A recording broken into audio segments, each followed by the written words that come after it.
আমরা জীবনে প্রত্যেকেই এক একজন দাবার প্লেয়ার। দাবায় দুজন মানুষ থাকে।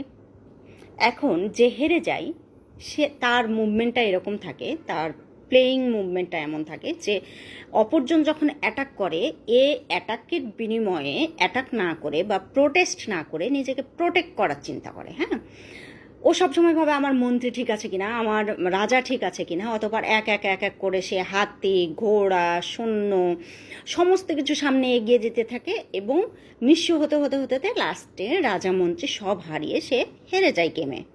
আর যে অ্যাটাক করে সে অ্যাটাক করতে করতে জিতে যায়।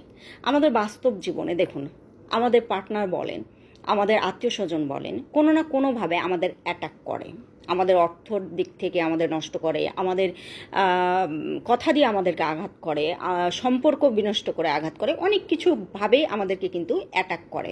আর এই অ্যাটাকের পরিবর্তে আমরা যখন নিজেদেরকে প্রোটেক্ট করার চেষ্টা করি, এই প্রোটেক্ট মানেই নিজেকে পিছিয়ে নেওয়া, প্রোটেক্ট মানেই নিজের মাথা নিচু করে নেওয়া, প্রোটেক্ট মানেই চোখ নিচু করে নেওয়া। আপনার প্রতি যদি অ্যাটাক হয় তাহলে প্রোটেক্ট নয়, প্রোটেস্ট করুন, হাড্ডাহাড্ডি লড়াই করুন।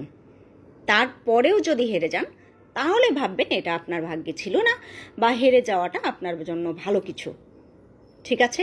কিন্তু নিজেকে সবসময় প্রোটেক্ট করতে করতে যদি হেরে যান তাহলে আপনি বুঝে নেবেন আপনার লাইফ গেমে আপনি একটা ব্যর্থ প্লেয়ার। কেউ আপনাকে এই বললে জরুরি নয় যে আপনাকে সবসময় মাথা নিচু করে নিতে হবে, চোখ নিচু করে নিতে হবে। কখনো কখনো ওই এই অ্যাটাকের বিরুদ্ধে বা এগেনস্টে আপনিও একটু বলে উঠুন না, এই সব সময় প্রোটেক্ট নয়, মাঝে মাঝে প্রোটেস্ট করা শিখুন।